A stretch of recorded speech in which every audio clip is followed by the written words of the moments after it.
sehat untuk seluruh peserta webinar pada sore hari ini.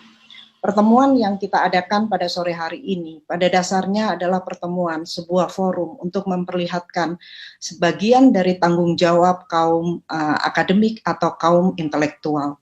Oleh karena itu, izinkan saya pada sore hari ini mewakili teman-teman yang sudah menandatangani pernyataan sikap untuk membacakan di hadapan para guru besar yang saya hormati, para doktor, kemudian juga saudara-saudara mahasiswa ataupun juga peserta webinar yang lainnya. Pengesahan Undang-Undang Cipta Kerja pada tanggal 5 Oktober 2020 yang dilaksanakan pada tengah malam sungguh mengejutkan kita semua. Sebuah pekerjaan politik yang dilakukan pada waktu tengah malam seringkali berdekatan dengan penyimpangan. Tetapi juga pengesahan pada tengah malam menjungkir balikkan perspektif publik terhadap gambaran kinerja DPR dan pemerintah terhadap pembentukan peraturan atau pembentukan undang-undang.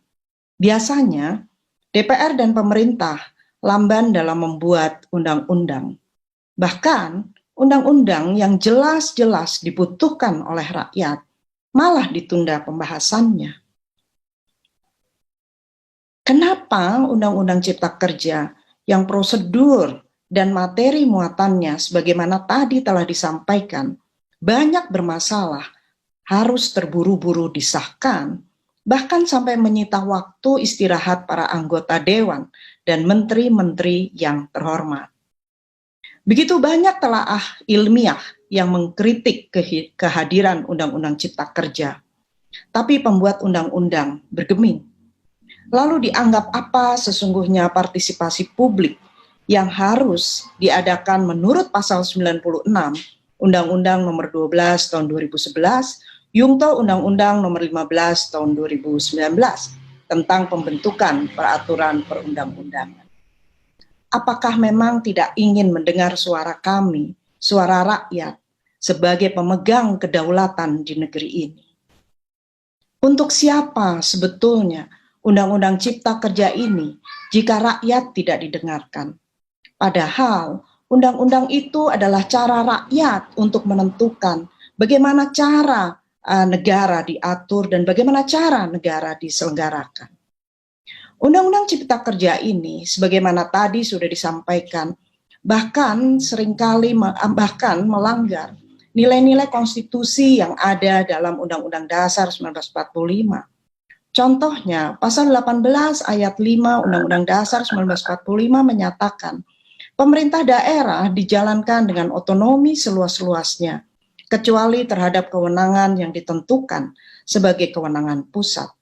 Ternyata Undang-Undang Cipta Kerja ini banyak sekali menarik semua kewenangan ke pusat dengan ratusan peraturan pemerintah yang menjadi turunan undang-undang ini. Peran pemerintah daerah dengan demikian seakan-akan dikerdilkan. Jakarta menjadi terlalu kuat, bahkan pendapat asli daerah bisa berkurang karena undang-undang inisiatif dari pemerintah. Hak-hak buruh pun, sebagaimana kita lihat kemarin demonstrasi terjadi besar-besaran, seakan-akan diambil alih dengan menyerahkan melalui peraturan perusahaan. Bagaimana relasi buruh dan perusahaan dapat adil jika buruh diwajibkan mematuhi aturan perusahaan yang dibentuk oleh perusahaannya? Jangankan hak manusia, hak lingkungan hidup pun diabaikan. Pak Presiden, Bapak Menteri, para anggota DPR yang terhormat, serta semua tim yang terlibat di dalam pembentukan Undang-Undang Cipta Kerja. Ini adalah keberatan yang disampaikan oleh kami, para rakyat Indonesia, terutama dari kaum akademisi yang berasal dari berbagai universitas.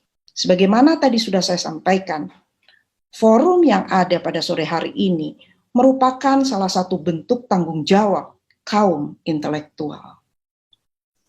Kami berharap agar bapak-bapak, ibu-ibu yang terhormat, serta saudara-saudara yang lainnya yang terlibat di dalam pembentukan Undang-Undang Cipta Kerja ini dengan sungguh-sungguh mendengarkan suara keberatan kami rakyat Indonesia.